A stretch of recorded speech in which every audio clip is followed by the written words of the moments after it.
Public Sénat et EcoDDS vous présentent Pourvu que ça dure. Bonjour, nouveau numéro de Pourvu que ça dure, l'émission qui rend l'éco-responsable sur Public Sénat. Aujourd'hui, focus sur les énergies renouvelables. Alors que l'on vit une crise énergétique sans précédent, le gouvernement accélère sur le solaire et l'éolien avec un projet de loi actuellement en discussion au Parlement. Sera-t-il suffisant pour rattraper notre retard ? Réponse avec le président du syndicat des énergies renouvelables. Mais d'abord, tout ce qu'il faut savoir sur notre retard en matière d'énergie renouvelable, c'est parti. En France, quelles énergies renouvelables utilise-t-on pour se chauffer ou produire de l'électricité ? Spontanément, on pense aux éoliennes ou à l'énergie solaire.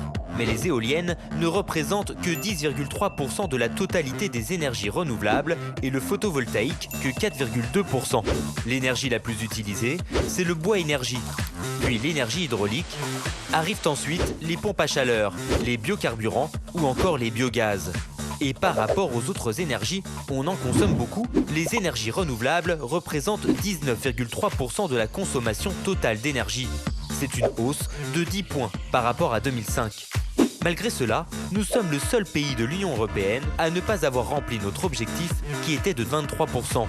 Et encore très loin des 33% inscrits dans la loi climat prévue en 2030.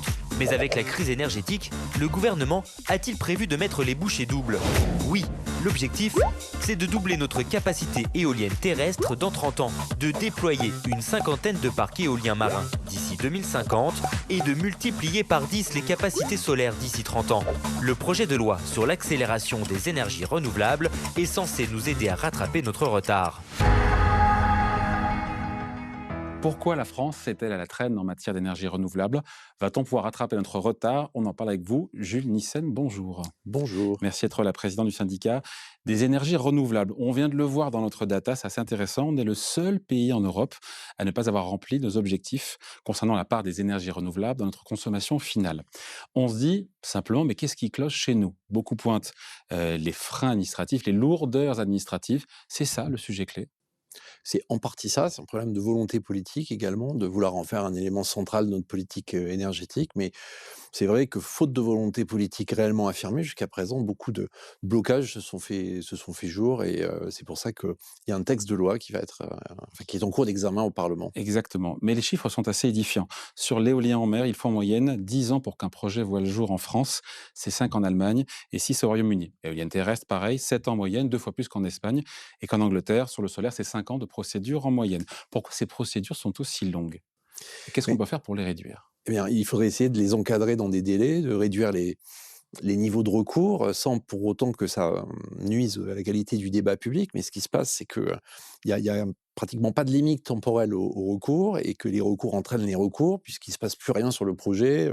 Et donc les opposants peuvent en profiter pour faire des recours complémentaires, et ça produit un effet de retard considérable qui fait qu'au moment où les décisions d'investissement peuvent enfin être prises, les conditions économiques peuvent avoir complètement changé. Donc Ça il arrive, faut ça, absolument... parfois ? Oui, ça arrive, oui. C'est-à-dire qu'en fait, un projet n'est plus rentable économiquement, n'est plus viable parce que les conditions, Mais on le ça voit peut aujourd'hui avec l'inflation Mais ça peut arriver des parce matières que premières. ceux qui ont, voilà, l'inflation des matières premières, puis quand vous avez envisagé de développer un projet il y a 10 ans et puis que vous devez prendre la décision d'investir 10 ans plus tard, on peut comprendre qu'il y a beaucoup d'éléments qui ont changé dans l'environnement. La volonté politique aujourd'hui, elle est là, sur fond de crise énergétique, de difficultés d'approvisionnement en gaz. Là, il y a plus de doute là-dessus, avec des objectifs qui sont quand même assez ambitieux, même très ambitieux.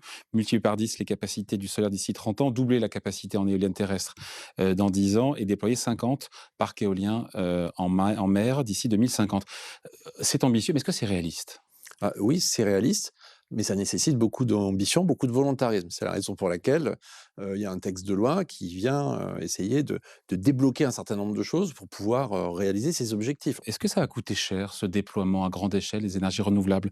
Est-ce qu'on a les moyens financiers ou est-ce que, quand on creuse un peu, en fait, il faut expliquer que maintenant ça rapporte les énergies renouvelables, vu le contexte et les prix aujourd'hui de l'énergie ? Ouais, il y a quelque chose que j'aime bien dire, c'est faire référence au jour du dépassement. Et ce jour du dépassement pour les énergies renouvelables, ce serait celui Il est inversé. à partir du moment, du jour, le jour à partir duquel, en fait, la contribution des énergies renouvelables au budget de l'État aura dépassé le soutien financier dont elles ont bénéficié. Des chiffres ont été publiés très récemment. Oui, on est en dizaines de Qui milliards d'euros C'est en dizaines de milliards d'euros, puisque pour le budget de l'État. versés directement au budget de l'État. C'est 31 millions selon la dernière estimation de la Milliards. Commission de Pas régulation de millions, l'énergie. milliards. Milliards, Ouais, pardon. ouais. Milliards d'euros. Sur le projet de loi, qu'est-ce qu'il prévoit justement pour lever ces fameux freins administratifs? Est-ce que les délais vont être raccourcis de manière avec des objectifs chiffrés? Alors, sur quelques aspects, il y a des objectifs chiffrés. Alors, il faut peut-être simplement préciser que pour l'instant, ce texte a été adopté par le Sénat Mmh. et qui va être en discussion à l'Assemblée nationale. Oui. Donc, on ne peut pas préjuger de l'état Oui. final. Oui. Mais en tous les cas, je voulais signaler qu'il a été adopté au Sénat par 320 voix contre 5. Mmh. Ce qui est quand même pas du tout ce qu'on pouvait anticiper au départ et qui témoigne, je trouve, de la naissance d'un consensus politique sur le Mmh. sujet des énergies renouvelables. Sur les délais, l'idée est d'essayer d'encadrer un petit peu les choses. Par exemple, quand on vous déposez un dossier, l'autorité de l'État ou l'autorité compétente a 1 mois pour dire si votre dossier est complet ou pas. Elle ne peut pas vous laisser traîner pendant des mois et des mois sans savoir. Ça va dans le bon sens. Ça va dans le bon sens. Ensuite, il y a 3 mois pour faire l'étude préalable à l'autorisation environnementale. Ça ne peut pas dépasser. Il y a aussi des mesures qui renvoient au niveau de juridiction. C'est un peu complexe, mais combien d'étapes judiciaires un recours doit franchir pour pouvoir être examiné? Et dans un certain nombre de cas, notamment pour le biogaz, les délais ont été raccourcis puisque le Conseil d'État est saisi directement des contentieux éventuels. Dans les sujets, il y a le problème du foncier, avec, on sait qu'on manque d'espace pour développer aujourd'hui les énergies renouvelables. Et la loi prévoit, c'est intéressant, de les développer sur des espaces qui sont déjà artificialisés. On pense aux autoroutes, aux friches ou aux parkings des supermarchés. Est-ce que pour vous, c'est une bonne chose? Parce qu'on se dit que si on manque de surface, c'est déjà bien d'exploiter ce qu'on a déjà. C'est déjà pas mal. Ouais. Mais ça ne suffira pas. Mais ça permet de débloquer d'une manière législative des choses dont l'utilisation n'était pas simple. Donc ça simplifie beaucoup les procédures. Et sur les sols naturels, les forêts, les terres agricoles, et là, pour le coup, c'est un sujet sur lequel il y a beaucoup de crispation et certains pointent justement le risque d'artificialisation des sols. Qu'est-ce que prévoit la loi? Il y a des garde-fous? Alors là, j'imagine que c'est un point qui va encore donner lieu à des discussions, mais Ouais. dans la version qui a été adoptée par le Sénat, le principe est que ces installations photovoltaïques sur des espaces naturels ne seront pas considérées comme un élément d'artificialisation.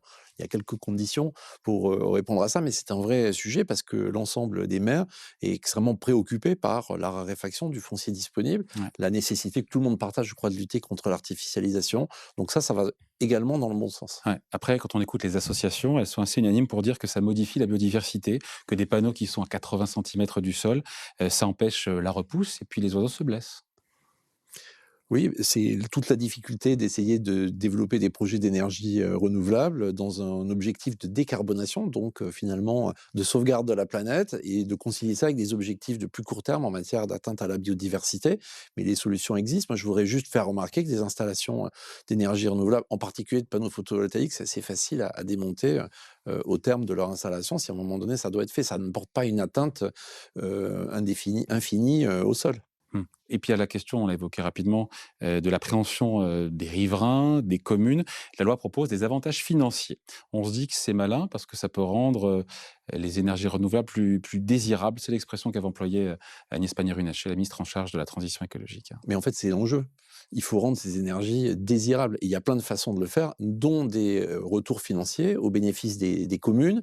Le projet de loi présenté par le gouvernement prévoyait aussi de faire un retour directement au bénéfice des riverains. Disposition pour l'instant n'est plus dans le texte. On verra si elle y revient au moment du débat à l'Assemblée nationale.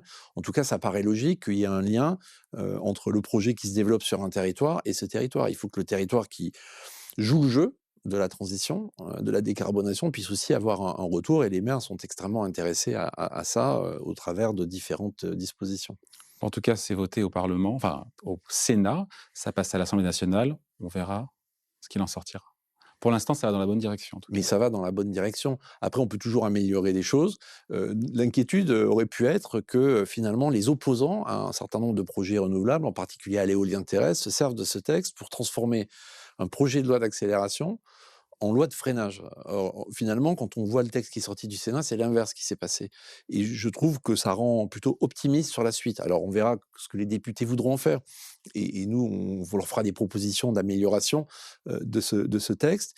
Mais quand même, je le répète, 320 votes Mmh. pour, 5 contre. C'est pas, enfin, par les temps qui courent, c'est quand même assez symbolique. Allez, merci, Jules Nissen, le président donc du syndicat des énergies renouvelables. Merci à vous. Merci beaucoup à vous.